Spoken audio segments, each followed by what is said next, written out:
चलिए आगे बढ़ेंगे। क्वाड शिखर सम्मेलन में हिस्सा लेने के लिए प्रधानमंत्री नरेंद्र मोदी जापान में हैं। सम्मेलन में हिस्सा लेने से पहले पीएम मोदी ने वहां पर रह रहे प्रवासी भारतीयों से संवाद किया और इस संवाद में पीएम मोदी ने भारत जापान रिश्तों की चर्चा की। साथ ही प्रवासियों को बदल रहे सामर्थ्यवान भारत की तस्वीर के बारे में भी बताया। यह खास रिपोर्ट देखिए।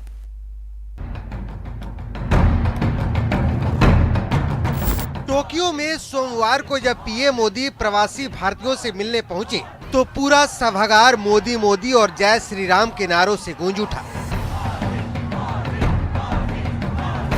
पीएम मोदी को अपने बीच पाकर प्रवासी भारतीय उत्साहित थे और उनको सुनने के लिए उत्सुक भी थे। सभागार में पहले राष्ट्रगान हुआ और फिर पीएम मोदी ने अपना संबोधन शुरू किया। संबोधन की शुरुआत पीएम मोदी ने भारत जापान रिश्ते से की।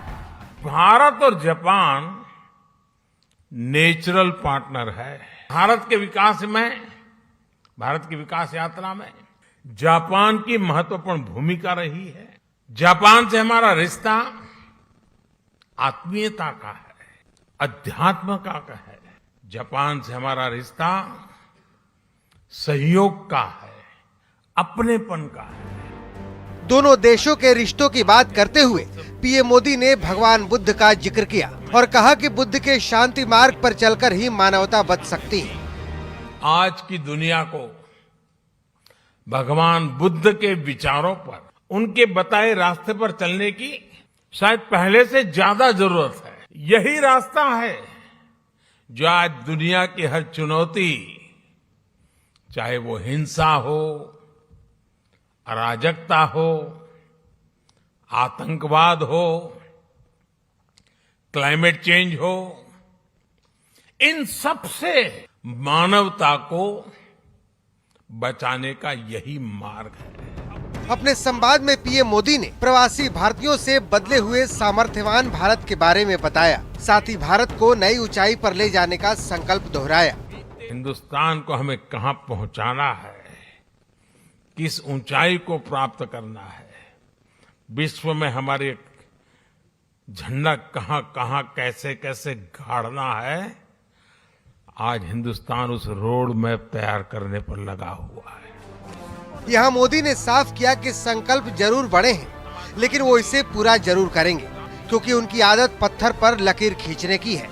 जिन जिन लोगों ने मुझे गढ़ा है, उसके कारण मेरी भी एक आदत बन गई है। मुझे मक्खन पर लकीर करने में मजा नहीं आता है, मैं पत्थर पर लकीर करता हूं। बता दें कि संवाद से पहले टोक्यो पहुंचने पर होटल में भी पीएम मोदी ने भारतीयों से मुलाकात की थी। उस दौरान लोगों ने मोदी मोदी और जय श्री राम के नारे लगाए थे।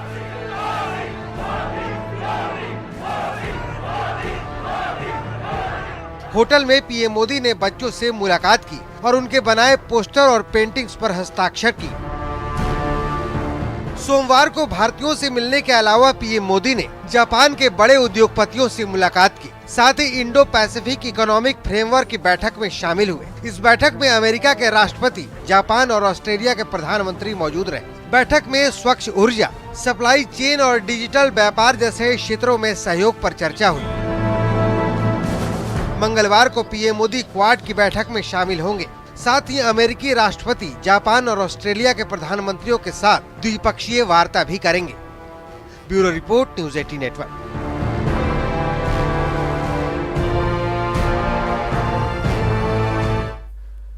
वहीं ज्ञान वापी मामले की सुनवाई को लेकर के वाराणसी की जिला अदालत ने अपना फैसला सुरक्षित रख लिया है। कल जिला जज ये बताएंगे कि आखिरकार वो किस याचिका पर कब कब सुनवाई करने वाले हैं। ये खास रिपोर्ट देखिए।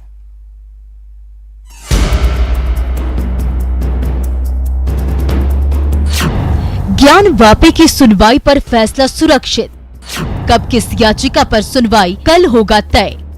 45 मिनट की जिरह में 19 वकीलों ने रखा पक्ष। उत्तर प्रदेश के वाराणसी में ज्ञान व्यापी मामले के लिए मंगलवार का दिन बेहद अहम हो गया। मंगलवार को वाराणसी जिला अदालत ये तय करने वाली है कि मामले में दायर याचिकाओं में किस किस याचिका पर कब कब सुनवाई होगी। 45 मिनट तक चली लंबी बहस के बाद जिला जज डॉक्टर अजय कृष्ण विश्वेश ने अपना फैसला सुरक्षित रख लिया। माननीय न्यायालय ने दोनों पक्षों को सुनने के बाद अपना ऑर्डर रिजर्व रखा है और इसमें आगे क्या प्रोसीजर अपनाया जाएगा ये माननीय न्यायालय कल उसमें अपना ऑर्डर पास करेगा। अगली सुनवाई की डेट क्या होगी ये भी कल पता चलेगा। जजमेंट कल कितने बजे होगा ये कोई नहीं बता सकता। कि सुप्रीम कोर्ट ने ये तय कर दिया है कि ऑर्डर 7 रूल 11 की एप्लीकेशन पहले डिसाइड होगी। इस पर माननीय न्यायालय ने कल के लिए आदेश पारित करने के लिए फाइल सुरक्षित कर ली है। इससे पहले सुनवाई के दौरान अदालत में 4 याचिकाकर्ताओं की ओर से 19 वकीलों ने जिरहा में हिस्सा लिया। अदालत में सर्वे की रिपोर्ट पेश हुई और सभी पक्षों ने रिपोर्ट की कॉपी मांगी। सूची में नाम न होने के चलते कोर्ट कमिश्नर अजय मिश्रा को अदालत में प्रवेश नहीं मिला। वहीं दूसरी तरफ वकील हरिशंकर पांडे ने 156(3) CRPC के तहत आवेदन दायर किया है। ज्ञानवापी परिसर में वजू करने वाले और फव्वारा बताने वाले लोगों के खिलाफ FIR दर्ज करने की अपील की गई। SP प्रमुख अखिलेश यादव और AIMIM प्रमुख असदुद्दीन ओवैसी के खिलाफ भी मामला दर्ज करने की अपील की गई। इसको ये जबरदस्ती फुहारा कह के हमारे हिंदू समाज को, काशी वासियों को खासकर इन पर एक हैमर मार रहे हैं, जिससे भावना आहत हो रही है। और इन सभी लोगों को जो लगातार टीवी चैनलों पर इसको फुहारा कह के प्रस्तुत कर रहे हैं, इन पर IPC की इन 2 धाराओं के तहत 5 साल की सजा का मुकदमा कायम होना चाहिए। ये लोग आगे यहाँ बेल करावे और अपना मुकदमा लड़े। काशी विश्वनाथ मंदिर और ज्ञानवापी मस्जिद का मामला करीब 31 साल से अदालत में है, लेकिन पिछले साल अगस्त में 5 महिलाओं ने ज्ञानवापी परिसर में मौजूद श्रृंगार गौरी मंदिर समेत कई विग्रहों की पूजा अर्चना करने और सर्वे कराने की मांग को लेकर निचली अदालत का दरवाजा खटखटाया था, जिसके बाद अदालत के आदेश पर ज्ञानवापी का सर्वे हुआ। इस बीच ये मामला सुप्रीम कोर्ट भी पहुंचा, लेकिन सुप्रीम कोर्ट ने सभी याचिकाओं को जिला कोर्ट को सौंप दिया। साथ ही सुनवाई पूरी करने के लिए 8 हफ्ते का समय तय कर दिया। Bureau report, news 18 network.